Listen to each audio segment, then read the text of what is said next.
Today we're going to talk about adding and subtracting unlike fractions.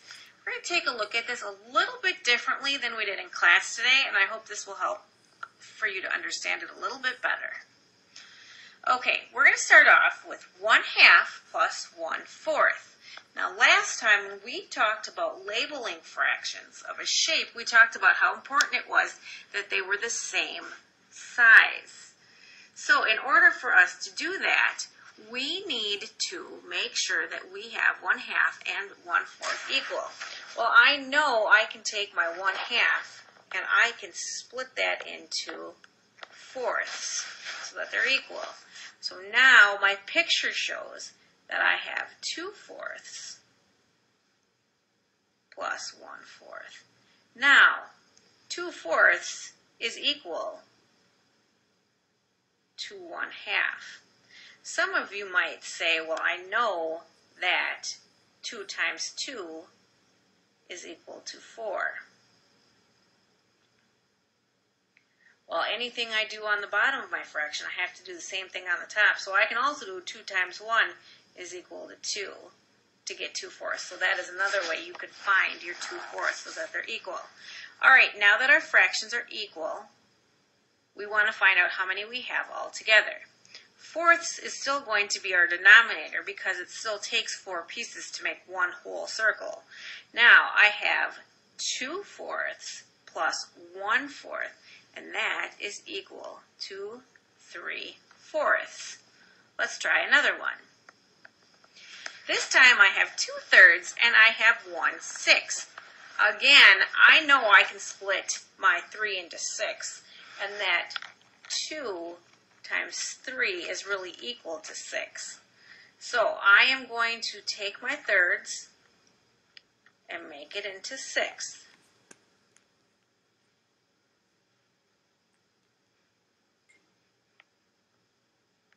Okay, so now I'm going to look at my picture.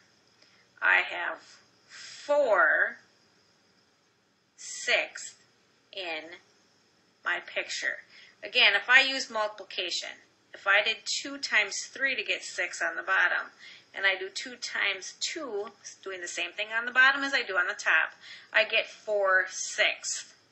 So 4/6 plus 1/6 is equal to 5/6. All right, let's try this with 1/2 and 1/6. Well, again, I know that 2 times 3 is equal to 6. So I can take my half and divide this into 6.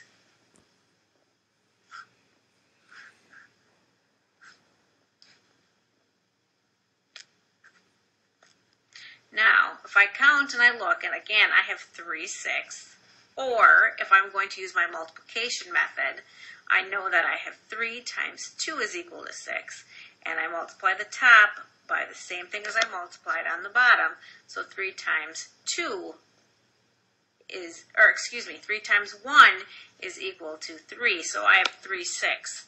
So now I have 3/6 plus 1/6 is equal to 4/6. Now, what happens if you can't divide a number up by 2 like we did, or multiply a number by 2 to figure out what it is? What can we do? Well, in this case, I'm going to say that I'm going to take my 2 and multiply it by 3 to get 6. So this time I'm going to make each fraction into 6. Now, how do I do that? Well, I know that 3 times 2 is equal to 6. So I'm going to multiply the bottom and the top. And again, if you look at my drawing when I make my picture, you can very clearly see that I have 3 pieces in the half that I just split up. So 1/2 is really equal to 3/6. Now, what about my thirds? Well, I have to multiply that by 2. Remember, anything I do on the bottom, I do on the top. Okay? And that's 2. If you look at my picture now, I now have 2/6. Well, in this case, again, we changed it all to 6, so I need 6 pieces to keep my whole. So now 3 sixths plus 2 sixths is equal to 5 sixths.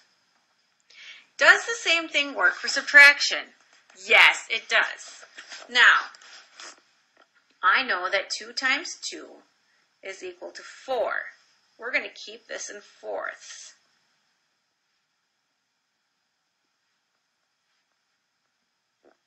If I split my half into 4 pieces, I can clearly see that I have 2. And again, 2 times 2 on the bottom is 4. Do the same thing on the top. 2 times 1 is equal to 2. So now I have 3/4 minus 2/4 is equal to 1/4.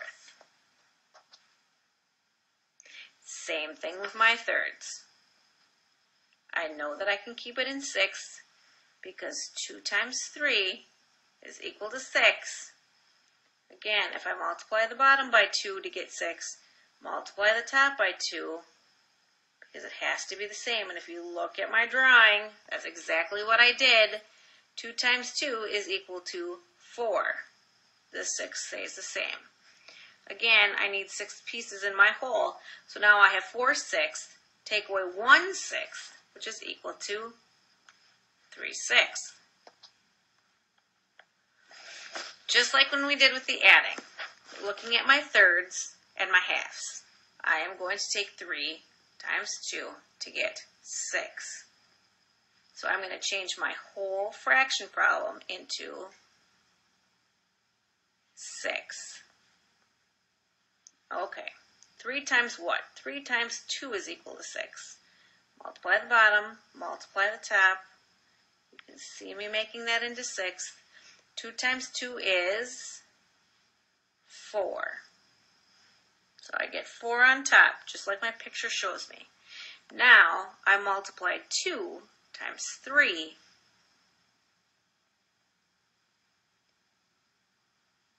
to get 6. Very clearly you see I have 3 pieces in my half now. So now I have 3 sixths. So 4 sixths take away 3 sixths is equal to 1 sixth.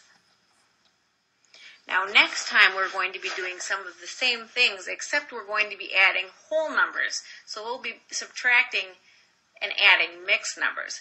But remember, when you're adding and subtracting, unlike fractions, you need to make sure that your fractions become equal. You need to change them so that both fractions have the same denominator in order for you to add and subtract.